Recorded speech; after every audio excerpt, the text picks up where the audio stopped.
রমজান মাস আসে আত্মশুদ্ধির জন্য, আসে ত্যাগ আর সহমর্মিতার বার্তা নিয়ে। এই মাসে অনেকেই খুশির দিনে নতুন জামা পরে সুস্বাদু ইফতার খায়, কিন্তু সবার কপালে কি জোটে সেই সুখ? না। আমাদের চারপাশেই আছে এমন মানুষ যারা রোজা রাখে, কিন্তু ইফতার খাওয়ার মতো কিছুই থাকে না। ভয়েস ফর জাস্টিস পরিবার গত রমজান মাসে পাশে দাঁড়িয়েছে সেই মানুষগুলোর, যাদের অনেকেই ভুলে যায় আমরা শুধু ইফতার বা কাপড় দেইনি, আমরা দিয়েছি সম্মান, দিয়েছি পাশে থাকার অঙ্গীকার। দিনের পর দিন রোজা রেখে কষ্ট করে এক একটা গলি, এক একটা দরজায় গিয়েছে আমাদের স্বেচ্ছাসেবীরা। কারো মুখে হাসি ফুটেছে, কারো চোখে এসেছে পানি, কিন্তু তারা জানে কেউ একজন ভাবছে তাদের কথা।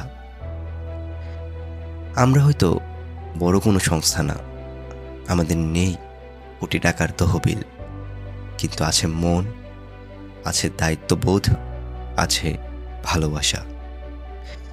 আর তাতেই গড়ে উঠেছে এই উদ্যোগ, এই ছোট্ট একটা আশার আলো। রমজান তো কেবল নিজের এবাদতের মাস না, এটা অন্যের কষ্ট বোঝার সময়, অন্যের মুখে হাসি ফোটানোর সুযোগ।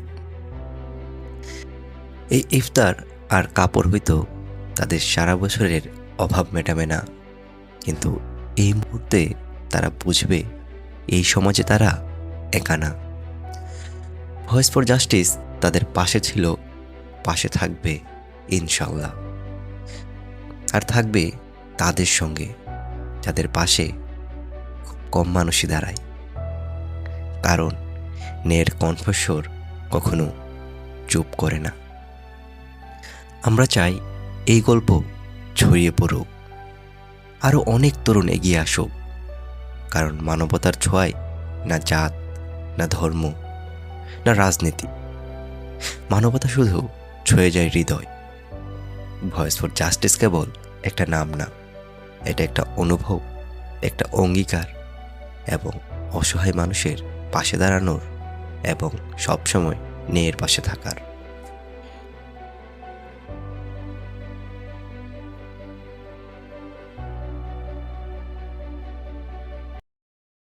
আগামীকালকে চলে যাবে সিলেট ছেড়ে এখানে। হঠাৎ করে আমাদের গতকালকে বলবো যে ভাই আমরা লাস্ট একটা প্রোগ্রাম করতে চাচ্ছি, আপনিও এখানে থাকবেন এবং আমরা যদি একজন স্যারকেও আমরা এখানে চাচ্ছি একসাথে দেখা করার জন্য। আমার কাছে এটা শুনে আপনার খুবই ভালো লাগলো যে আমি বললাম এখানে আমার অন্য জায়গায় যাওয়ার ছিল, আমি বললাম যে আমি তোমাদের এখানে হয়ে যাই, তাই এখানে একই প্রোগ্রামটাকে আমি দেখা করবো, প্রথম থেকে থাকবো, উপভোগ করবো এবং সবার সাথে এখানে দেখা সাক্ষাৎ করবো। এখানে অসংখ্য ধন্যবাদ আমাদের ভয়েস ফর জাস্টিসের কমিটির নেতৃত্বকে। ওকে অসংখ্য ধন্যবাদ। আসসালামু আলাইকুম।